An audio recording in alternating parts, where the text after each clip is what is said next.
কনিষ্ঠসকললৈ জনাইছোঁ প্ৰচুৰ মৰম। 2017 চন বহুত হেঁপাহ লৈ আহিছিলোঁ ADP কলেজলৈ নামভৰ্তি কৰিবৰ বাবে দেউতাৰ ভেস্পা স্কুটাৰখনত। দেউতাই সুধিছিলে ক'ত পঢ়িবা।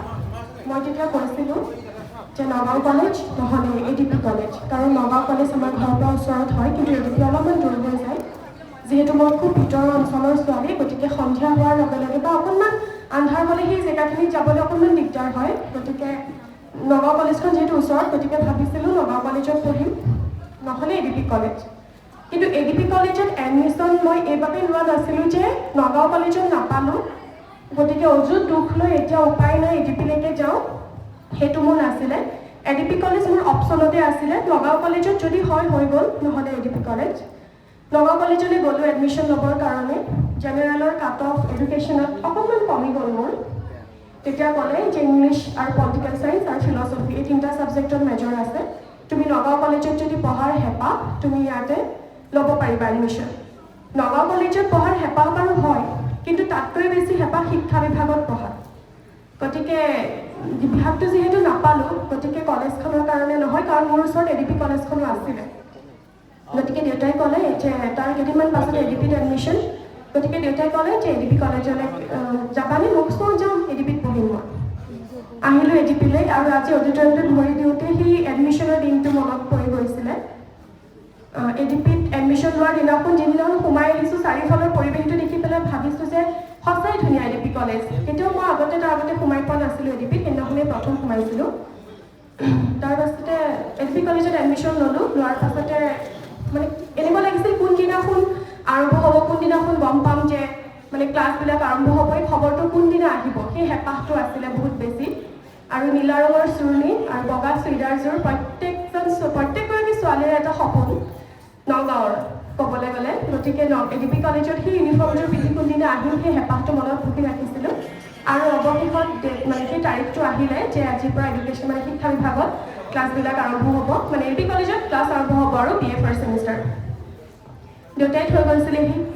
ফাৰ্ষ্ট বেঞ্চখনতে বহি আছিলোঁ, মনে মনে গৈ পেলাই একদম মন চন মাৰিম বুলিও নহয়, অকণমান ভয়ো লাগিছিল প্ৰথম দিন, কাকনো মাতিম প্ৰথমতে এনেকুৱা লাগিছিলে। গৈ পেলাই ফাৰ্ষ্ট বেঞ্চখন খালী আছিলে, তাতে বহিছিলোঁ।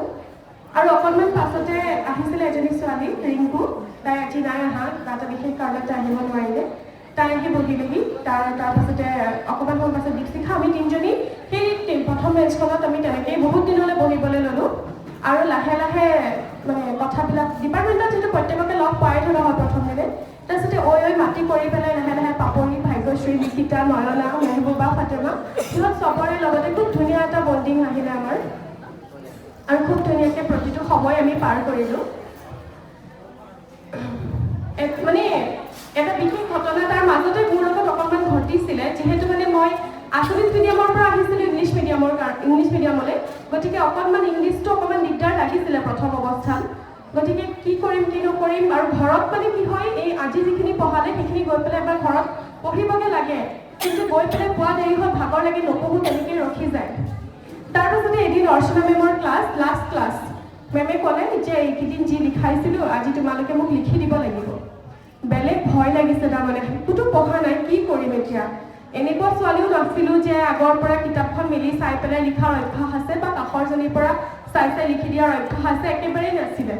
কি কৰিম? তাৰপাছতে মেমৰ মুডটো হয়নে অলপমান অফ পাইছিলোঁ, মানে কি হ'ব এতিয়া, নিলিখিলেতো মেমে বকিব, কিবা এটা খেলি মেলিকৈ আজি কৰোঁ নেকি। তাৰপাছত ভাবিলোঁ যে নাই, নোৱাৰোঁ মই সেইবিলাক কাম কৰিব। তাৰপাছতে দুটা লাইন যি পাৰোঁ লিখিলোঁ। তাৰপাছতে এটা লাইন লিখি থাকোঁতে মই চেণ্টেঞ্চটো মিলাব নোৱাৰিলোঁ। কৈছোঁ যিটো আছামিজ মিডিয়ামৰ পৰা ইংলিছ মিডিয়ামলৈ আহিছোঁ, চেণ্টেঞ্চবিলাক মিলাব নাজানো মানে তেতিয়া। গতিকে কাষৰ যোনে লিখিছিল তাইৰ পৰা লাইনটো চাই উঠাই দিলোঁ। উঠাই পেলাই তাই দেখুৱালে, তাৰ 5 মিনিট গেপ লৈ মই দেখাবলৈ গ'লোঁ মেমক। মেমে পঢ়ি পেলাই গম পাই গ'ল যে মই বেলেগৰ পৰা চাই পেলাই সেই লাইনটো লিখি আনিছিলোঁ।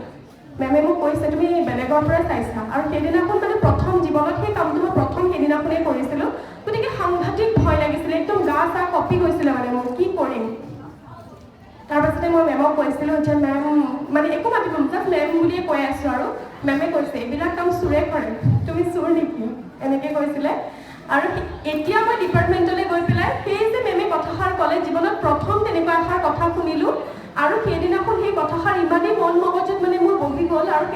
থিৰাং কৰিছিলোঁ নাজানিলে নিলিখোঁ কিন্তু এনেকুৱা ভুল মানে মই দুনাই কেতিয়াও নকৰোঁ মেমক বহুত চৰিও ক'লোঁ আৰু কৈ পেলাই আৰু এতিয়া ডিপাৰ্টমেণ্টলৈ যাওঁতে মই কোনখন বেঞ্চত বহি থাকোঁতে মেমে সেই কথাষাৰ কৈছিল মোৰ এতিয়াও সেইটো মনত আছে সিহঁতে মোক কৈছে তোক যে কৈছিলে কথাষাৰ মনত আছে মই বোলে এইখন বেঞ্চত বহি থাকোঁতেই কৈছিলে আৰু তেতিয়াৰ পৰাই কাণত ধৰিলোঁ আৰু সেইটো কাম নকৰোঁ বুলি আৰু খুব চেষ্টা কৰিলোঁ আচলতে নতুন কিবা এটা শিকিবৰ কাৰণে ইংলিছ লিখিবৰ কাৰণে চেষ্টা কৰিলোঁ আৰু কৰি পেলাই তেনেকৈ মেমহঁতৰ লগত কমিউনিকেশ্যনবিলাক আৰু বেছি ষ্ট্ৰং হ'বলৈ ধৰিলে মেমহঁতক প্ৰতিটো বস্তু লিখি পেলাই দেখুৱাবলৈ ল'লোঁ মেমহঁতে ভুলবিলাক দেখাই দিলে যোনবিলাক চেণ্টেঞ্চ ভুল হয় সেইবিলাক মেমহঁতে আণ্ডাৰলাইন কৰি দিলে যে এইটো এনেকৈ লিখিবা সেইটো তেনেকৈ লিখিবা তেনেকেই কৰি পেলাই ফাৰ্ষ্ট ছেমিষ্টাৰ ফাৰ্ষ্ট ক্লাছ আৰু গোটেই ছেমিষ্টাৰ ফাৰ্ষ্ট ক্লাছ লৈ পেলাই পাছ কৰিলোঁ আৰু 6th ছেমিষ্টাৰত যেতিয়া পঢ়ি আছিলোঁ 6th ছেমিষ্টাৰ ফাইনেললৈ তেতিয়া হাতত আৰু 20 দিনমান আছিলে 20 দিন এমাহৰ ওচৰা-ওচৰি আছিলে আৰু তেনেকুৱাতে মোৰ দেউতা ঢুকাইছিলে ক'ভিডৰ সময় আৰু ক'ভিডৰ সময়ত আমাৰ 6th ছেমিষ্টাৰ ফাইনেল আছিলে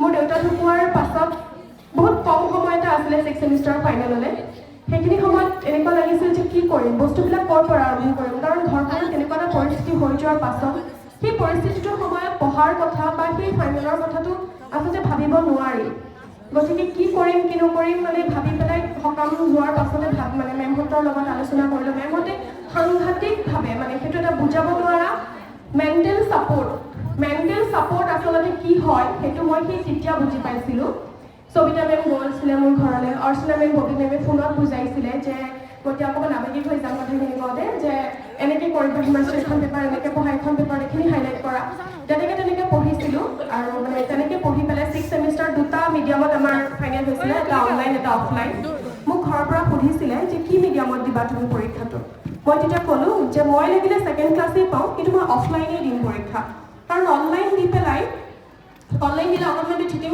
চলি যাব আৰু যিটো মই কৰিবলৈ বিচৰা নাছিলোঁ গতিকে ভাবিছিলোঁ যে যি হ'ল হ'ব অফলাইনে দিম মেমসকলক ক'লোঁ যে মেম অফলাইন দিম মেমে কৈছে দিয়া অফলাইনে দিয়া তুমি যদি বিচাৰিছা অফলাইনে দিয়া তাৰপিছত অফলাইনে দিলোঁ আৰু নিজৰ চেষ্টা আৰু মেমহঁতৰ মেণ্টেল ছাপৰ্টত 6th ছেম পাছ কৰিলোঁ উইথ 9.5 SGPA লৈ পেলাই মই 6th ছেমিষ্টাৰ পাছ কৰিলোঁ আৰু খুব ভাল লাগিছিল তেজপুৰ ইউনিভাৰ্চিটিত পাইছিলোঁ পঢ়িবৰ কাৰণে কিন্তু যিহেতু কৰিছোঁ দেউতা ঢুকাল ভাইটি খুব সৰু গতিকে মাক অকলে সেই ঘৰখনত থৈ পেলাই যাব নোৱাৰিলোঁ আৰু মাহঁতৰ কাৰণেতো অকণমান কিবা এটা আমি কম্প্ৰমাইজ বা ছেক্ৰিফাইচ জীৱনত কৰিব পাৰোঁ ন গতিকে মই সেইটো কৰিছিলোঁ যে মই মোৰ মাক এৰি পেলাই মই কোনো কাৰণত যাব নোৱাৰোঁ তেজপুৰ ইউনিভাৰ্চিটি কাৰণ মই গুচি যোৱাৰ পাছত মোৰ মায়ে বাহিৰা জগতখনৰ একো অভয় মানে নাপায় কাৰণ গোটেইখিনি দেউতাই কৰিছিলে গতিকে মই সপ্তাহত এদিন আহিব পাৰিম হয়তো কেতিয়াবা নোৱাৰিবও পাৰোঁ আহিব গতিকে মোৰ মায়ে কি কৰিব কোনফালে মিলাব গতিকে মেমহঁতৰ লগত আকৌ আলোচনা কৰিলোঁ নগাঁও কলেজত মাষ্টাৰ ডিগ্ৰীৰ বাবে ছিট পালোঁ তাৰপাছতে মেমহঁতে ক'লে যে পঢ়া নগাঁও কলেজতে পঢ়া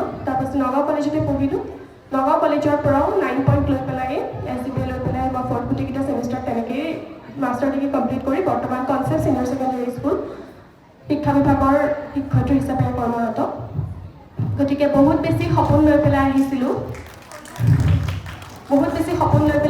এই কলেজখনলৈ বহুত দিলে যিমানখিনি আচলতে ভবা নাছিলোঁ কিমানখিনি পাম কিন্তু বহুত কিবা এটা পালোঁ এই কলেজখনৰ পৰা যাৰ কাৰণে আজি প্ৰাক্তন ছাত্ৰ ছাত্ৰী সন্মিলনখন এনেকৈ অনুষ্ঠিত হৈছে আৰু মই ইয়াত এনেকৈ থিয় হৈ পেলাই কথা ক'ব পাৰিছোঁ এইটো সম্ভৱ হৈছে শিক্ষা বিভাগৰ বাবে এইটো সম্ভৱ হৈছে শিক্ষা বিভাগৰ অধ্যাপিকা বাইদেউ কেইগৰাকীৰ বাবে আচলতে ইমান বেছি মানুহ মানে মেণ্টেলি যে ষ্ট্ৰং হ'ব পাৰে ইমান বেছি আন্তৰিকতা কি হয় ছাত্ৰ ছাত্ৰীৰ প্ৰতি আন্তৰিকতাটো আচলতে কেনেকুৱা যদি কোনোবাই শিকিব পাৰে তেন্তেহ'লে আমাৰ শিক্ষা বিভাগৰ মেমসকলৰ পৰা শিকিব পাৰিব আজি মই নিজে এগৰাকী শিক্ষয়িত্ৰী আৰু আজিও মই কনচেপ্টত ষ্টুডেণ্টৰ আগত কিবা কথা ওলালে এই মেম তিনিগৰাকীৰ নাম কোনোবা নহয় কোনোবাখিনিত মোৰ মুখৰ পৰা ওলায় আৰু যেতিয়া সিহঁতক কওঁ যে ADP কলেজত পঢ়িবি পৰীক্ষাত সিহঁতৰ ফাইনেল ইয়াতে হয় কনচেপ্টৰ যে ADP কলেজত পঢ়িবি চিন্তা কৰিব নালাগে বহুত ভাল কলেজ বহুত বেছি ভাল কলেজ আৰু কেতিয়াও মানে নগাঁও কলেজত কেতিয়াবা পঢ়িবলৈ নাপাওঁ বুলি বা গুৱাহাটী ইউনিভাৰ্চিটিত ছিট নাপাওঁ বুলি ৰিগ্ৰেট লৈ পেলাই ADP আহিব নালাগে আচলতে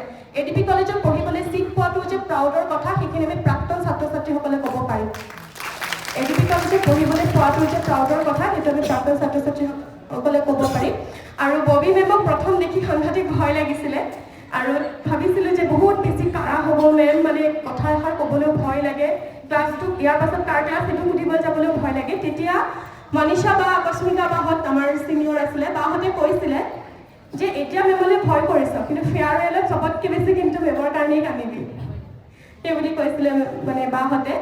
কিন্তু সেইটো সঁচাকৈ ববী মেম, সবিতা মেম, অৰ্চনা মেম, এই তিনিগৰাকী মেমৰ অৱদান বিশেষকৈ মোৰ জীৱনত কোনটো পৰ্যায়ত আছে সেইটো মই আজি শব্দৰে প্ৰকাশ কৰিব নোৱাৰোঁ। সেইবাবেই কওঁ, ADP কলেজ ভগৱানৰ এক আশীৰ্বাদ মোৰ জীৱনত, আৰু শিক্ষা বিভাগ ভগৱানে দিয়া এক উপহাৰ মোৰ বাবে। জয়টো ADP কলেজ, জয়টো শিক্ষা বিভাগ। বহুত ক'বলৈ আছে, হয়তো এই মাইক্ৰফোন তেনেকৈ হাতত লোৱাৰ পাছত শব্দবিলাক ওলাই নাহে, আৰু মনৰ ভাৱবিলাক, বিশেষকৈ ইমান ধুনীয়া অনুভৱবিলাক শব্দত কেতিয়াও প্ৰকাশ কৰি পেলাই আমি শেষ কৰিব নোৱাৰোঁ। গতিকে অন্তৰৰ হৃদয়ৰ এক সজীৱ কোণত সদায় সচেতনে ৰাখিছোঁ ADP কলেজ আৰু শিক্ষা বিভাগ এই নামটি সকলোৰে ভাল হওক। মেমক সকলোৰে পৰা আশীৰ্বাদ বিচাৰিছোঁ যাতে জীৱনত আৰু যিমানখিনি আছে সেই গোটেইখিনিত আগবঢ়াই যোৱাত যাতে আপোনালোকৰ সেই আশীৰ্বাদৰ হাতখন সদায় শিৰত ৰাখে, তাৰে কামনা কৰিছোঁ। আৰু এটা গানৰ কলিৰে আজি মোৰ মন্তব্য সামৰণি মাৰিবলৈ বিচাৰিছোঁ।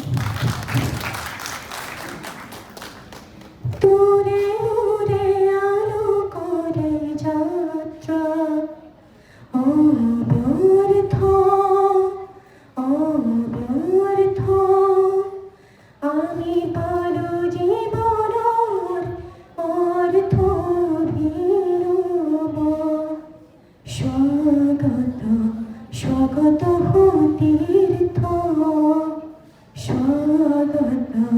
স্বাগত হো তীৰ্থ। জীৱনৰ অৰ্থ আমাক বুজালে ADP কলেজৰ শিক্ষা বিভাগে। ধন্যবাদ। আৰু এটা সৰু উপহাৰ আহিছিলোঁ মেমসকলৰ বাবে, গতিকে তিনিগৰাকী মেমক মঞ্চলৈ আহিবলৈ অনুৰোধ জনাইছোঁ।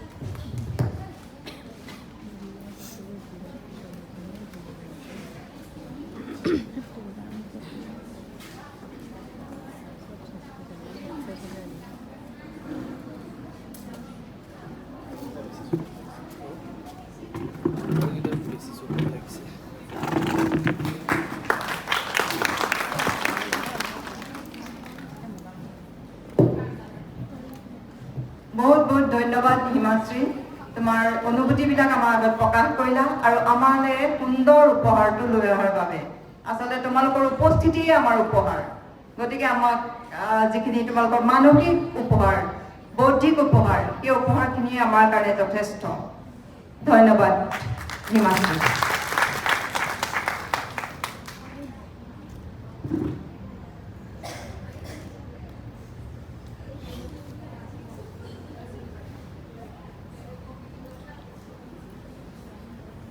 হিমাশ্ৰী, অশেষ ধন্যবাদ তোমালৈ। হিমাশ্ৰীয়ে বহুতখিনি কথা আমাৰ বিষয়ে কৈছে, আমাৰ বিভাগৰ বিষয়ে কৈছে, আমাৰ মহাবিদ্যালয়ৰ বিষয়ে কৈছে। মোৰ ফালৰ পৰা এষাৰ কওঁ যে অকল শিক্ষক